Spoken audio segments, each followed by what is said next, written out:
They could resolve issues amongst themselves, but they don't seem to want to, and they're already thinking post-election. And in my experience from 1997, once the public think that, they say, fine, get on with sorting yourselves out, but don't try and run the country at the same time. Interesting, and that's the Prime Minister's biggest internal challenge. The Minister has an awful lot swirling around his head. Let's just look at one or two of them now, which is the report in the Times today that Rishi Sunak wants to bring back Boris. He wants Boris back on the election trail in red wall seats at the next election on the basis that he's thought to be someone who can pull in some of those red wall voters who lost since 2019. But of course, Boris Johnson as a force cuts both ways. He does. And, he is not necessarily a vote-winning figure in all areas of the country. I think, John, if I'm honest, that this story is designed to pitch at those Conservative backbench MPs who were toying with the idea of potentially moving towards reform. I think if you look at some of the language used around this, it's about uniting a family. It's about getting everybody back on the same page. I think the design here is to show that, don't give up on the Tory party yet, because we are going to call on that Boris Johnson lever, if you like, which is what many of those red wall Tories came into the party for. He was the motivating factor.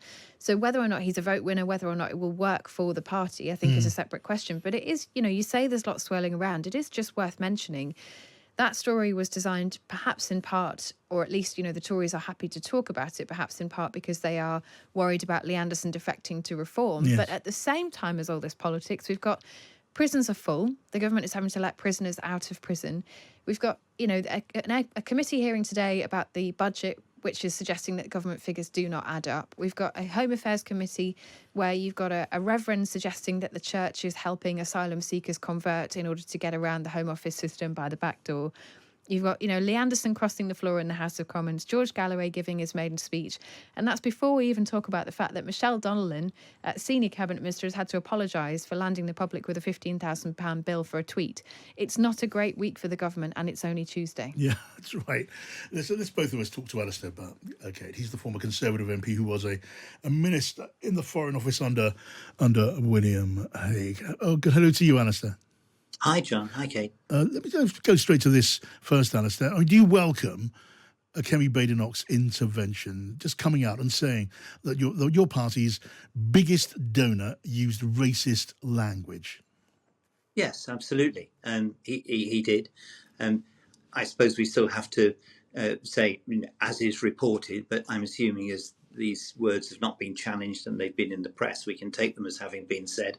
Of course they're racist, and of course they're gender-based. If you refer to somebody as a black woman and make remarks about her, they couldn't be anything else. And I think it's quite right and good that Kemi Badenoch has put it very clearly. It's put the Prime Minister, hasn't it, in a bit of a spot. He has to. He can't be as reticent as some of his ministers have been until Kemi Badenoch came out and used the R word. Well, I think Kate had it right earlier. There was obviously a line devised this morning, not dissimilar to the one used in relation to Lee Anderson the other day, which wanted to set out that the words used were wrong, unequivocally wrong. But when asked for an explanation of why they were wrong, there was a large silence. I think trying it again should have led someone to think, well, we'll only be asked why it's wrong, and it's patently obvious why it's wrong. However, the Prime Minister has been able to follow the course of events during the day. So presumably by tomorrow's Prime Minister's question time, I would hope he's firmly in the same place as Kemi Badenoch, and that's the best way for a Prime Minister and the leader of a party to deal with this. Yeah, but what about the £10 million donation? This is an election year.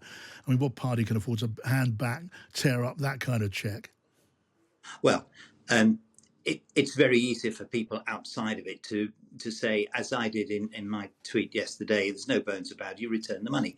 But £10 million is a huge hole in the budget of the party at present. Maybe something can be devised over time to repay the money.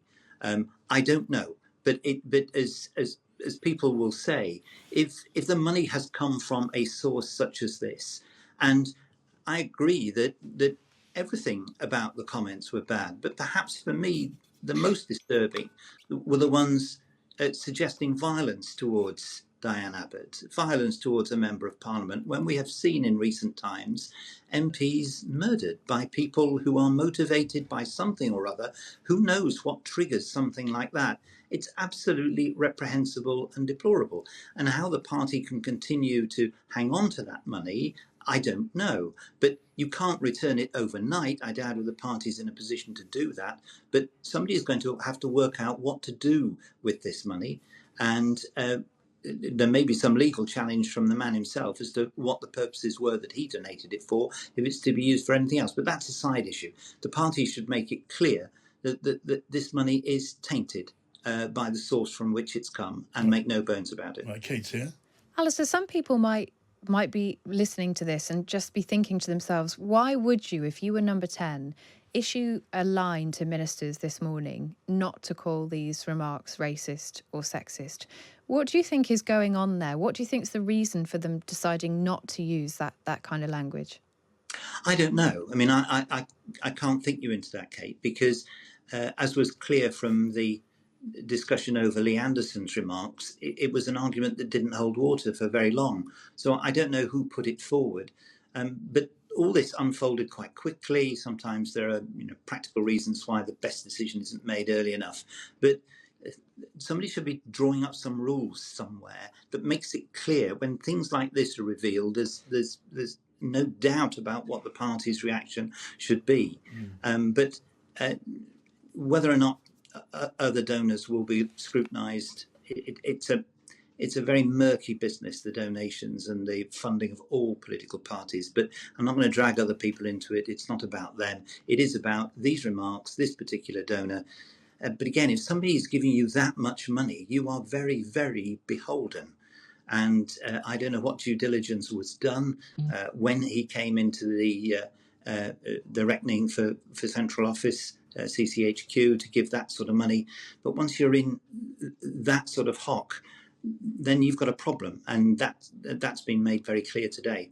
All right, thank you. You're being very frank, Alastair, which of course we always appreciate. Now, what about the plan? It's there in the Times to get Boris Johnson engaged, to harness him to the Tory party election machine, to get him moving, campaigning, doing what he does in those red wall seats at election time. Does that strike you as a good and useful idea? Well, for those that like Boris and see him as an election winner, and there'll be members of parliament who will want to see him. He is a good conservative campaigner, appealing to a certain group of voters, and he presumably wants to help the party. So that's a matter for him. Wouldn't help everybody, and not everybody agrees with the stance that Boris Johnson has taken on a variety of things. But it will appeal to some, and in a general election, you use every card that you've got. Well, I guess there is a danger, isn't there? A pretty clear one, that Boris Johnson may well appeal to some of those who like him in those red wall seats, but in the blue wall, those seats that are facing the Liberal Democrats, a different demographic, a different challenge. Maybe Boris Johnson would not be an asset to have on our screens a lot of the time. Well, wherever he is, Boris Johnson's record will come out, and it's obviously a very mixed one in relation to the positions that he took, what he did during his period of time in office, and everything else. So it's a difficult judgment, but it's not for me. I'm not taking any part in the general election. I'm not devising party strategy or anything like that. It's going to be a very difficult election. History tends to tell you that if you're a long-term government, the wheel of change is very difficult to resist, particularly if the public have decided that the opposition is perfectly reasonable and they think you're at odds with each other. There's nothing the Conservative Party can do about two of those things. They could resolve issues amongst themselves, but they don't seem to want to, and they're already thinking post-election. And in my experience from 1997, once the public think that, they say, fine, get on with sorting yourselves out, but don't try and run the country at the same time. Interesting, and that's the Prime Minister's biggest internal challenge. You reminded me of John Major at the end of his time in office, when he used the phrase something like, the democratic elastic has been stretched too thin. And there was no resisting it. That was his point. The laws of political physics meant it was time to be snapped out of power. That seems to be your judgment. The great man used a lot of phrases round about that time, but you're not aware of all of them, and most of them aren't ready for radio. But he he judged the mood of the people right at the end of the day. He won that remarkable win in 1992. But as time went on, there's only so long you can go on. And nobody can call an election result at this stage, and it's not really for the discussion tonight. But I think there is one problem for the Prime Minister. When things start to go wrong, they all go wrong. And he's not been a lucky Prime Minister in that respect, because this business that's come out overnight, nothing to do with him. Nobody could have foreseen it. Presumably, nobody was aware of this. But it's just another example when you're in the soup tends to get thicker. Okay, we're gonna mull on that one for a bit. Alastair Burt, lovely to talk to you. And this is in from our listener. He says, I think we need to differentiate between racist language and being racist. His language, says Ayal, was racist, but that doesn't mean he is, in which case educate him and keep the money. That was the punchline and the analysis of our listener there. Okay. How can you use racist language and not be racist? That is an interesting point, which I think, I'm going to put... Do you think that's possible?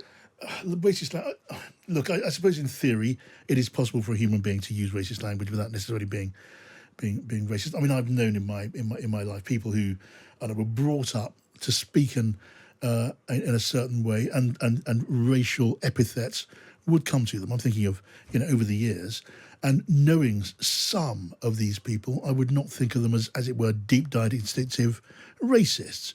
And I can, in my time, I know such a thing when I see it. So it is possible for those things to be in some ways distinct. That does not mean that's necessarily the case here. I mean, so to use a phrase like makes me want to hate all black women is not the kind of phrase I associate with the kind of nuances that I'm talking about here, or the easy resort to a particular epithet.